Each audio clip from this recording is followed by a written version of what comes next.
Hi అండి. ఈ వీడియోలో మనం ఒక స్టేషనరీ ఎట్లా క్రియేట్ చేసుకోవాలో చూద్దాము.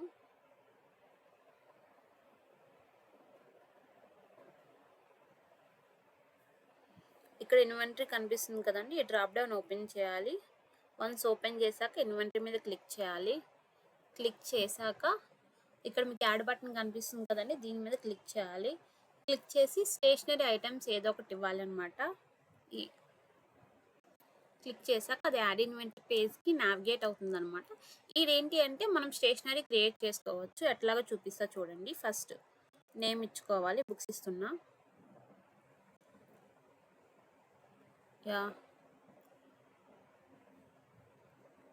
తీసుకున్నాక ఇన్వెంటరీ టైప్ సెలెక్ట్ చేసుకోవాలి. ఈ బుక్స్ ఇచ్చాం కూడా బుక్స్ సెలెక్ట్ చేసుకుంటున్నా. డిస్క్రిప్షన్ దిస్ ఈజ్ బుక్స్ అని చెప్పిస్తున్నా అండి. అండ్ స్టేటస్ అవైలబుల్ ఇస్తున్నా. ప్రోడక్ట్ ఇమేజ్ ఇక్కడ పెట్టుకోవాలి. సో ఇట్లా ప్రోడక్ట్ యొక్క ఇమేజ్ యాడ్ చేసుకోవాలి. యాడ్ చేసుకున్నాక క్వాంటిటీ నేను 100 ఇస్తున్నా అండి. ప్రైస్ 7,000 ఇస్తున్నా. ఇది మెయిన్ అన్నమాట. ఇక్కడ ఏంటంటే ఈ స్టేషనరీ ఉంది కదండి. ఈ స్టేషనరీ ట్రూ పెట్టుకుంటే ఇది మన స్టేషనరీ కింద వస్తుంది. లేకుంటే ఫాల్స్ పెట్టుకుంటే ఇన్వెంటరీ కింద వస్తుంది అనమాట. నేను ట్రూ పెట్టుకుంటున్నా. Remarks choose file bill image ఇక్కడ పెట్టాలండి. నేను బిల్ యొక్క ఇమేజ్ పెడుతున్నా. వన్స్ ఇవన్నీ ఫిల్ చేసుకున్నాక ఇక్కడ సబ్మిట్ బటన్ కనిపిస్తుంది కదండి. దీని మీద క్లిక్ చేయాలన్నమాట. చూడండి మనకి books with quantity 1 and price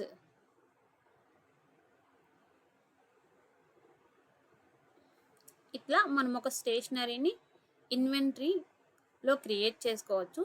and ఇక్కడ క్రియేట్ చేసిన స్టేషనరీని ఈ స్టేషనరీలోకి వెళ్ళి ఇక్కడ నుంచి ట్రాక్ చేసుకొని క్లాసెస్కి అసైన్ చేసుకోవచ్చు అనమాట. చూడండి ఇక్కడ సెలెక్ట్ అయిపోయింది కదా ఇన్వెంటరీ స్టేషనరీ. సో ఈ విధంగా మనం ఒక స్టేషనరీని ఇన్వెంటరీలో క్రియేట్ చేసుకోవచ్చు. ఈడ దగ్గర నుంచి స్టేషనరీ తీసుకొని స్టేషనరీ క్లాసెస్ క్రియేట్ చేసి ఆ క్లాసెస్కి అసైన్ చేయొచ్చు అనమాట. సో ఇంతకు ముందు చెప్పాను కదండి ఇన్వెంటరీ ఎలా అప్డేట్ చేయాలో సేమ్ ప్రాసెస్ అనమాట. అదే విధంగా స్టేషనరీ కూడా అప్డేట్ చేసుకోవచ్చు. ఇదిగోండి అప్డేట్ బటన్ క్లిక్ చేయాలి. క్లిక్ చేసి మీరు ఏమైనా చేంజ్ చేయాలనుకుంటున్నారా? ఇక్కడ క్వాంటిటీ నేను 150 ఇస్తున్నా అండి.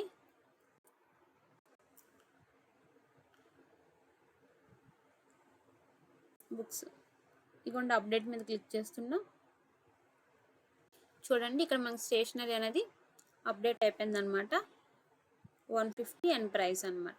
ఈ విధంగా మనం ఒక ఇన్వెంటరీలో స్టేషనరీ క్రియేట్ చేసుకొని ఇక్కడ నుంచి స్టేషనరీ క్రియేట్ చేసి ఇక్కడ నుంచి స్టేషనరీ ట్రాక్ చేసుకొని క్లాస్కి స్టేషనరీ వేరే దగ్గర అసైన్ చేయొచ్చు అనమాట. అది మనం వేరే వీడియోలో చూద్దాం.